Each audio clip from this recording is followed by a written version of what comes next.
अस्सलाम वालेकुम, this is Sharir Ziya Kazi and welcome to my YouTube channel.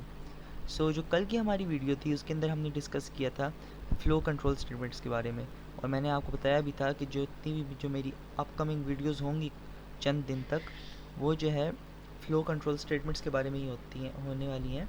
और जो फ़्लो कंट्रोल स्टेटमेंट्स होती हैं वो क्या करती हैं, वो प्रोग्राम के फ़्लो को कंट्रोल करती हैं, और प्रोग्राम में अगर कोई रिपीटिशन होनी है या कोई कंडीशंस लगनी है तो वो उसको कंट्रोल करती है। तो आज हमारे पास उसी फ़्लो कंट्रोल में से एक टॉपिक है फॉर लूप्स का। अब फॉर लूप्स क्या होती हैं?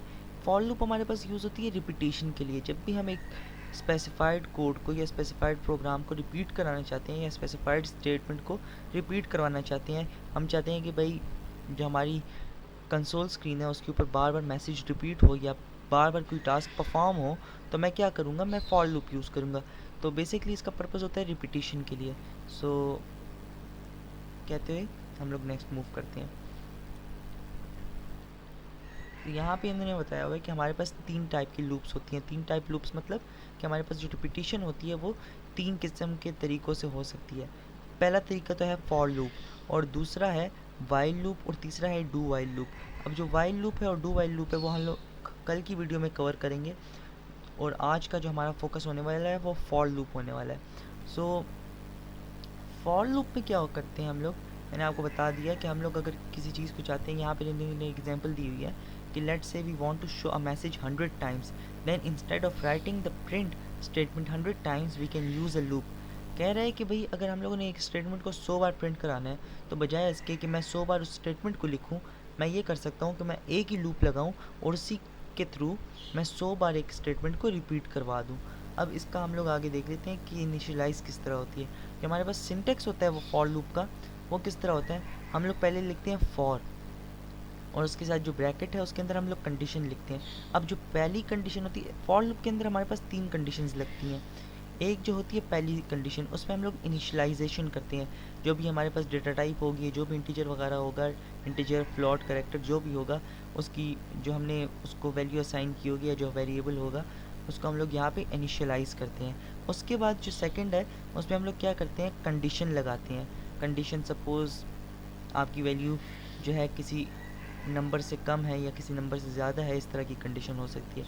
और अपडेट का मतलब है कि इन दो फर्स्ट इनिशियलाइजेशन और दूसरी कंडीशन को यूज़ करते हुए उसको बार बार आप अपडेट करते जाओ। और उसके बाद जब आपका ब्रेसेस लग जाते हैं, ब्रेसेस के अंदर आपका जो प्रोग्राम की बॉडी होती है वो लग जाती है। अब इनिशियलाइजेशन में इन्होंने भी कहा हुआ है कि इनिशियलाइजेशन में क्या होती है, आपका वेरिएबल इनिशियलाइज हो जाता है और एक बार एग्जीक्यूट हो जाता है। उसके बाद आपकी कंडीशन के ऊपर बात आती है। अगर कंडीशन ट्रू है तो फिर क्या होता है, आपकी लूप एग्जीक्यूट होती है। अगर फॉल्स है तो लूप टर्मिनेट हो जाती है।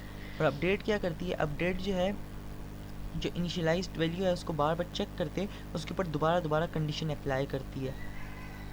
अब ये जो है फ्लो चार्ट है हमारे पास फॉर लूप का। इसमें क्या होता है, पहले तो इनिशियलाइज़ करा दिया हमने, उसके बाद यहाँ पे कंडीशन टेस्ट होगी।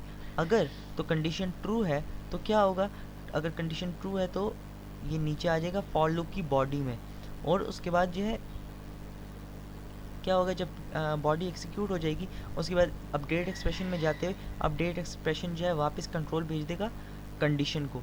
तो ये बार बार चेक होती जाएगी जब तक कि आपकी जो कंडीशन है वो फॉल्सिफाई ना हो जाए, जब तक कि आपकी कंडीशन ख़त्म नहीं हो जाती। जब कंडीशन ख़त्म हो जाती है तो फॉल्स पे ऑटोमेटिकली आपका प्रोग्राम चला जाता है, तो फॉर लूप टर्मिनेट हो जाती है। और फॉल्स जब लगता है तो आपका लूप टर्मिनेट होते हुए जो आपकी डिफ़ॉल्ट स्टेटमेंट होगी या जो भी आपने फॉर लूप के बाहर दिया होगा वो एग्जीक्यूट हो जाएगा। अब यहाँ पे इन्होंने एक एग्जांपल दे दी है कि ये लोग नंबर एक प्रिंट अपने जो है 1 से लेकर 5 तक नंबर्स प्रिंट कराना चाहते हैं।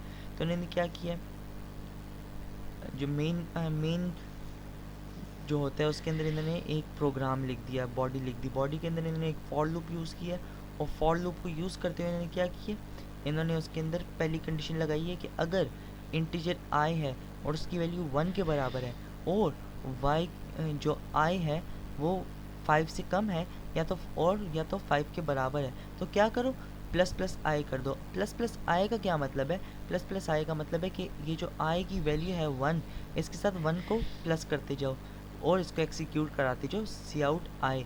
आई का क्या मतलब है, आपके पास पहले जो है आई की वैल्यू 1 एग्जीक्यूट होगी, फिर आई की वैल्यू 2 एग्जीक्यूट होगी, फिर 3 एग्जीक्यूट होगी, यहाँ तक कि आपका जो प्रोग्राम है वो 5 तक ना पहुँच जाए, क्योंकि 5 हमारी जो है टर्मिनेटिंग फैक्टर है जिससे हमारा फॉर लूप टर्मिनेट होगा।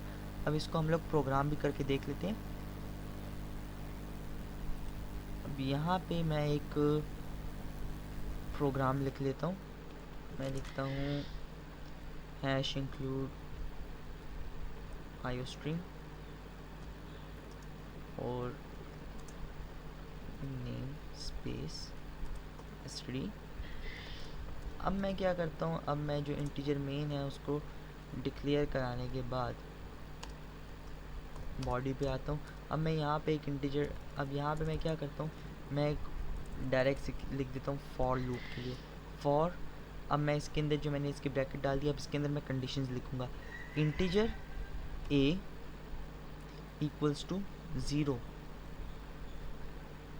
और जो a की वैल्यू है वो क्या है, 5 से या तो कम है और या तो 5 के बराबर है। और अगर ये दोनों कंडीशंस ट्रू हो जाती हैं, अगर a की वैल्यू 0 है और a की वैल्यू जो है 5 से कम है या 5 के बराबर है, तो क्या करो, a के अंदर प्लस करते जाओ। उसके बाद मैं सी आउट करा देता हूँ, क्या मैं सी आउट कराता हूँ a को। अब यहाँ पे मैं आपको कुछ 2-3 चीज़ें बताने वाला हूँ, पहले ये रन हो जाए उसके बाद मैं आपको 2-3 चीज़ें बताऊँगा इससे रेलेवेंट भी।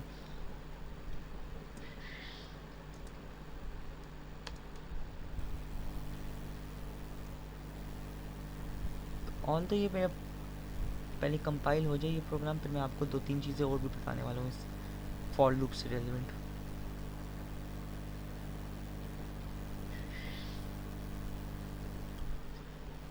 तो प्रोग्राम यहाँ पे कंपाइल हो गया। अब मैं इसको अगर रन करता हूँ प्रोग्राम को, तो यहाँ पे क्या आया, 0 1 2 3 4 5। अब यहाँ पे मेरी फॉर लूप की कंडीशन तो रन हो गई है, लेकिन अब मुझे क्या पता चलेगा कि भाई ये जो है लूप यूज़ हुई भी है कि नहीं हुई, कोई एरर प्रिंट हो गया, क्योंकि यहाँ पे तो मैं फ़र्क नहीं कर सक रहा हूँ इन वैल्यूज़ के अंदर। तो उसके लिए मैं क्या करता हूँ, मैं यहाँ पे जो आपका a है इसके आगे मैं लगा देता हूँ एंडल लगा देता हूँ, एंडल लगा देता हूँ। तो उसके बाद क्या होगा, एंडल लगाने से ये होगा कि आपकी हर एक जो वैल्यू है वो अलग अलग लाइन पे प्रिंट हो जाएगी। तो यहाँ पे अब आप देखें कि यहाँ पे क्या हुआ, अलग अलग लाइन में वैल्यूज़ प्रिंट हो गई हैं। 0 हो गया, 1 हो गया, 2 हो गया, 3 हो गया, 4 हो गया, 5 हो गया, क्योंकि लूप स्टार्ट हो रही थी 0 पे, 0 से, और एंड हो रही थी 5 पे। तो ये 5 बार एग्जीक्यूट हो गया। उसके बाद मैं अगर चाहता हूँ कि नहीं यार मैं दूसरी लाइन पे नहीं प्रिंट कराना चाहता, मैं एक काम करता हूँ, मैं इसके दरमियान में एक स्पेस दे देता हूँ। तो उसके लिए मैं क्या करूँगा, मैं जो आपके जिस तरह आप लोग मैसेज प्रिंट करते हैं, मैं मैसेज प्रिंट करने के लिए क्या करूँगा, मैं यहाँ पे 2 एपोस्ट्रोफीज डाल लूँगा और इसके अंदर मैं क्या लिखूँगा, उसके अंदर मैं एक स्पेस एंटर कर दूँगा। स्पेस एंटर करने के बाद क्या करूँगा, मैं इसको जब कंपाइल करके रन करूँगा तो जितनी भी वैल्यूज़ होंगी उनके दरमियान में एक स्पेस आ जाएगी। तो ये मैंने स्पेस एंटर कर दी हर एक वैल्यू के दरमियान में। उसके बाद अगर मैं चाहता हूँ कि नहीं, मैं ए को नहीं प्रिंट करवाना चाहता, मैं इसकी जगह प्रिंट करवाना चाहता हूँ किसी नाम को 5 बार प्रिंट करवाना चाहता हूँ। किसी नाम को अगर मैं 5 बार प्रिंट कराना चाहता हूँ तो मैं क्या करूँगा, मैं सिंपली जो मैंने मैसेज प्रिंट करना है और मैसेज के अंदर मैंने क्या लिखना है कि सपोज़ मैं लिख देता हूँ कोड विद शेरी। अब ये क्या होगा, अब ये कोड विद शेरी मेरे पास प्रिंट हो जाएगा 5 बार, लेकिन उसके लिए शर्त ये है कि वैसे तो कोई शर्त नहीं है, लेकिन अपनी आसानी के लिए, अपने कॉन्सेप्ट के लिए मैं यहाँ पे एक एंडल डाल दूँगा ताकि हमें दुश्वारी ना हो इसको समझने में जब कंसोल स्क्रीन के ऊपर ये प्रिंट हो।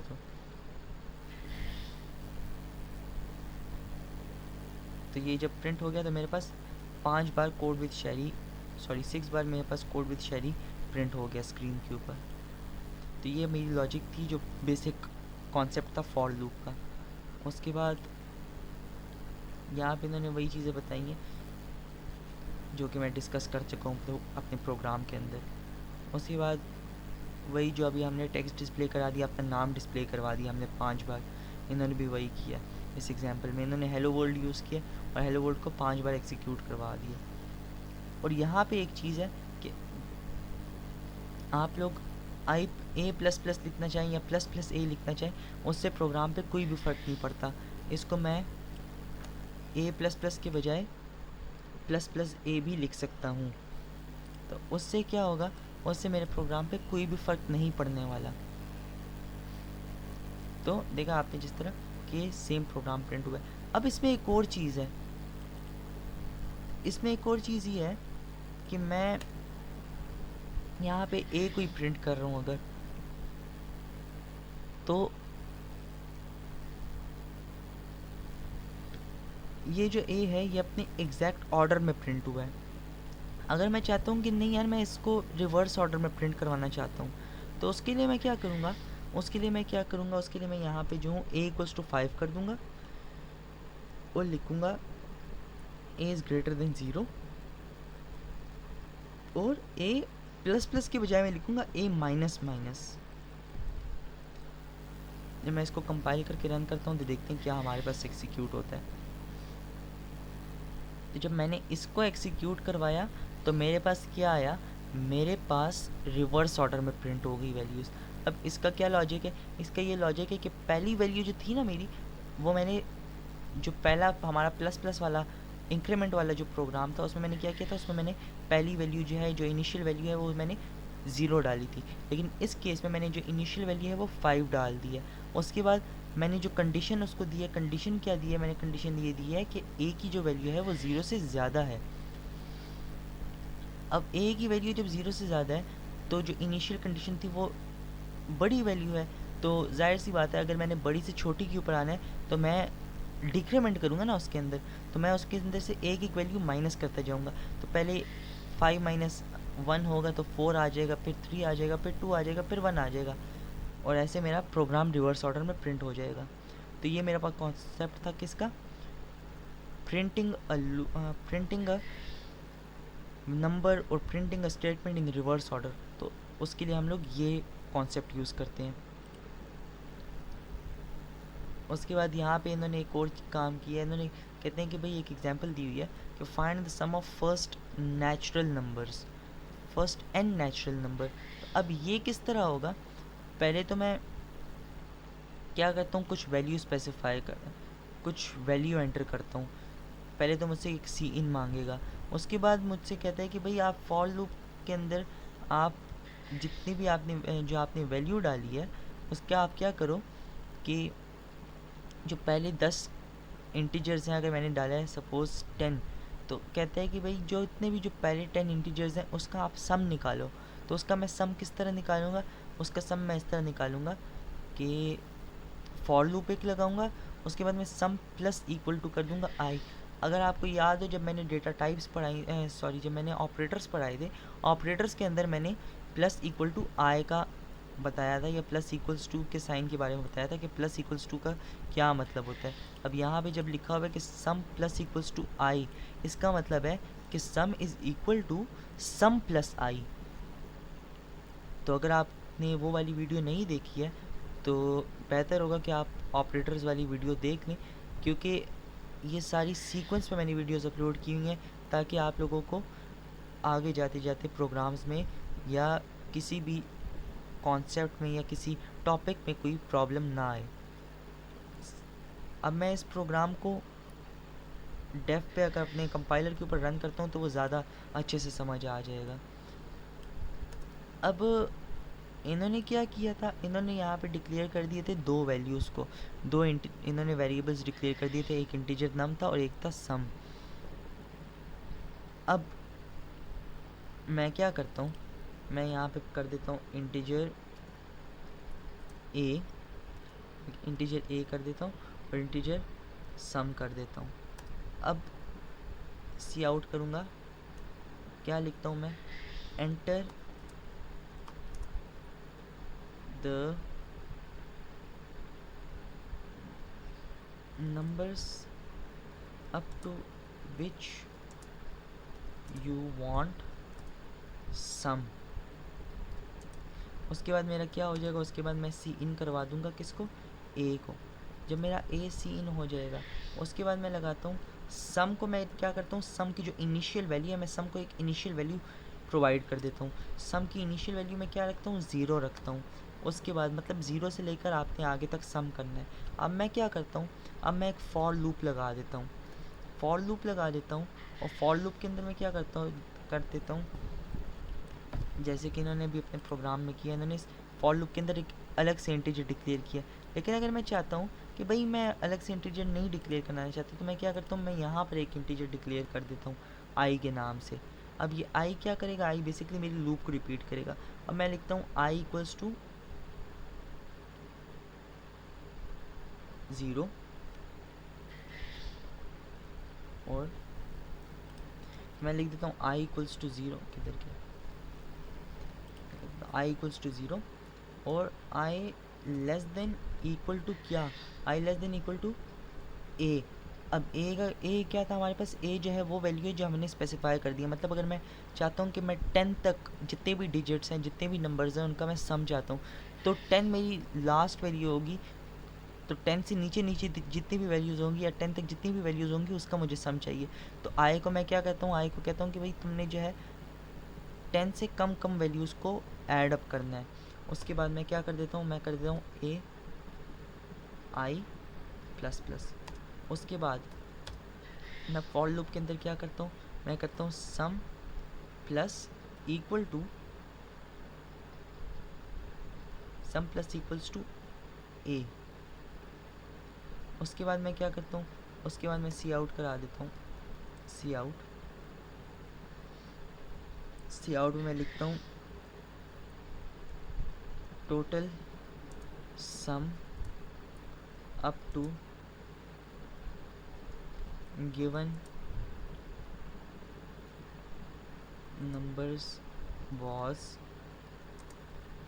उसके आगे मैं लिख देता हूँ अपने सम को। उसके बाद मैं इसको जब कंपाइल करके रन करूँगा तो देखते हैं कोई एरर तो नहीं आता हमारे पास। तो अब कह रहे हैं कि आप अपने नंबर्स एंटर करो जहाँ तक आप सम चाहते हो। तो मैं अगर 10 एंटर कर देता हूँ तो total sum up to number was 110 कर दिया इसने।